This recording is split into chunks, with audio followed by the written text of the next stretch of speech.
سب سے پہلے جو سوال ہمارے پاس موجود ہے اور یہ بڑا اہم سوال ہے کہ ماہ ربیع النور شریف میں سرکار دو عالم صلی اللہ تعالی علیہ وسلم کی آمد کا دن منانا یہ کسی بزرگ مثلا خلفائے راشدین یا غوث اعظم رضی اللہ تعالیٰ عنہ کا دن منانا یہ اہل سنت میں رائج ہے۔ ان تمام ایام کو منانے کی شرعی حیثیت کیا ہے؟ کیا قرآن و حدیث میں اس بات کا ثبوت ملتا ہے کہ مقدس ایام منائے جائیں؟ حضور نبی کریم صلی اللہ تعالی علیہ وآلہ وسلم یا دیگر انبیاء کرام علیہم السلام یا اولیاء کاملین رحمہم اللہ اجمعین کے ایام منانا یہ قرآن و حدیث سے ثابت ہے۔ قرآن مجید فرقان حمید میں مسلمانوں کو جو اکثر مثالیں دے کر سمجھایا گیا ہے وہ بنی اسرائیل کی مثالیں دے کے سمجھایا گیا ہے، کیونکہ وہ ہمارے قریب ترین لوگ تھے، وہ قریب ترین امت تھی کہ جو ہمارے سامنے موجود تھی،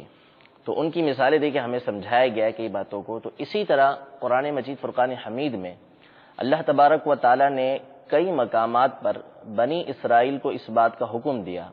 یا بنی اسرائیل اذکروا نعمتی التی انعمت علیکم، یعنی اے اولاد یعقوب میری وہ نعمتیں یاد کرو جو میں نے تم پر کی ہیں۔ سبحان اللہ۔ اب مفسرین اس کی شرح میں قرآن مجید کی روشنی کے اندر یہ ارشاد فرماتے ہیں کہ ان نعمتوں سے کون سی نعمتیں مراد ہیں؟ تو یہ ارشاد فرمایا کہ ان نعمتوں سے مراد ایک تو جب موسیٰ علیہ السلام اور آپ کی قوم کو اللہ تبارک و تعالی نے فرعون سے نجات دی تھی، وہ نعمت مراد ہے، اسے یاد کرو۔ جب بنی اسرائیل میدان تہ کے اندر تھے تو اس وقت اللہ تبارک و تعالی نے ان پر آسمان سے من و سلوہ نازل کیا، صحیح، یعنی ان کے لیے رزق اتارا اللہ تبارک و تعالی نے آسمان سے، وہ نعمتیں یاد کرو۔ اسی طرح ان کے اوپر اللہ تبارک و تعالی نے بادل کا سایہ بنایا میدان طے کے اندر، اس نعمت کو یاد کرو۔ اس طرح کی کئی نعمتیں جو اللہ تبارک و تعالی نے، کئی انعامات جو اللہ تبارک و تعالی نے بنی اسرائیل پر کیے، ان کو یاد کرنے کا اللہ تبارک و تعالی نے حکم دیا۔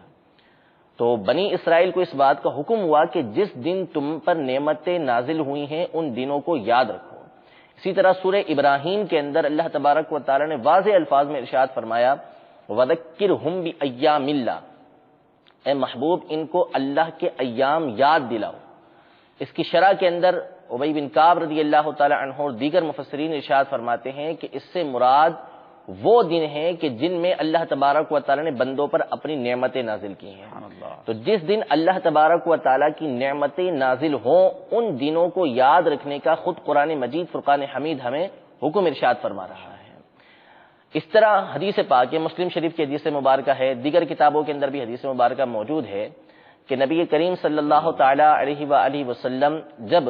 مدینہ منورہ تشریف لائے ہجرت فرما کر، تو آپ نے دیکھا کہ وہاں پہ جو یہودی تھے وہ 10 محرم کا روزہ رکھتے تھے۔ تو حضور علیہ الصلوۃ والسلام نے ان سے استفسار فرمایا، پوچھا ان سے کہ کیا وجہ ہے اس دن روزہ رکھتے ہو؟ تو انہوں نے کہا یہ وہ دن ہے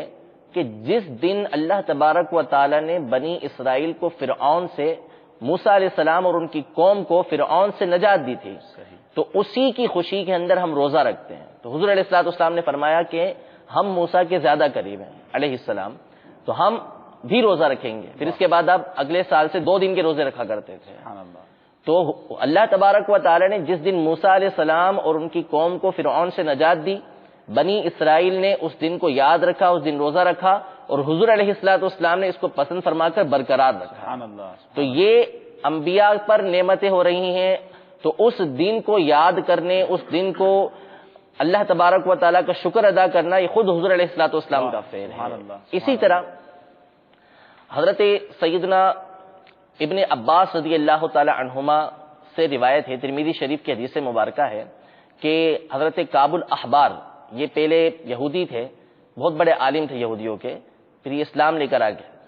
تو انہوں نے حضرت ابن عباس رضی اللہ تعالی عنہما سے یہ کہا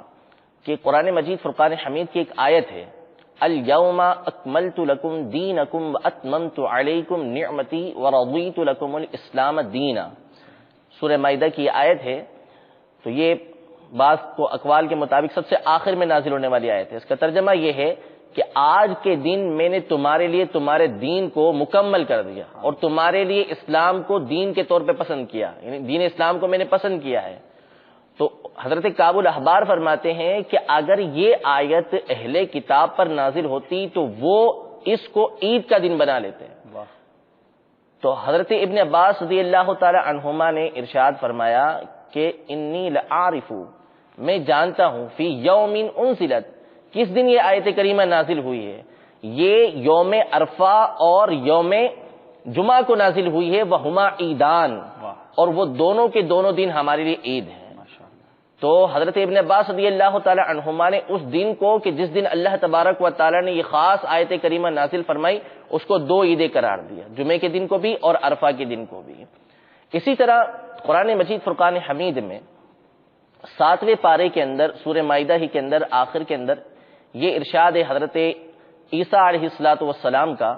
کہ آپ کے جو ساتھی تھے، جو آپ پر ایمان لے کر آ گئے تھے،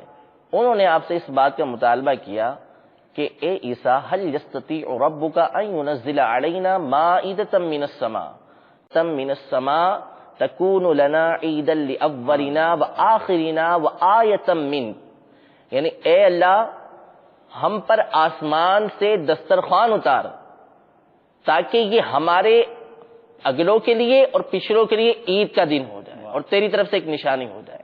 تو حضرت عیسیٰ علیہ السلام نے اس دن کو کہ جب اللہ تبارک و تعالیٰ اپنی خصوصی نعمت اتار رہا ہے اس کو عید قرار دیا اور اس کو شکر قرار دیا۔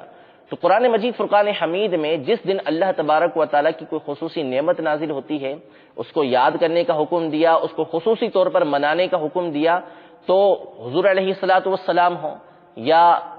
دیگر انبیاء کرام علیہ السلام ہو، صحابہ کرام علیہ رضوان ہو، اولیاء کاملین رحمہم اللہ اجمعین ہو، تو یہ اللہ تبارک و تعالیٰ کی بہت بڑی بڑی نعمت ہے۔ بخاری شریف کی حدیث مبارکہ ہے کہ نبی کریم صلی اللہ تعالیٰ علیہ وسلم کے بارے میں سیدنا ابن عباس رضی اللہ تعالیٰ عنہما نے فرمایا کہ محمد صلی اللہ تعالیٰ علیہ وسلم اللہ تبارک و تعالیٰ کی سب سے بڑی نعمت ہے۔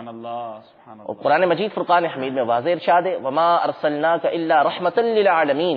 کہ ہم نے تو آپ کو تمام عالمین کے لیے رحمت بنا کر بھیجا ہے۔ تو اللہ تبارک و تعالیٰ کی سب سے بڑی نعمت،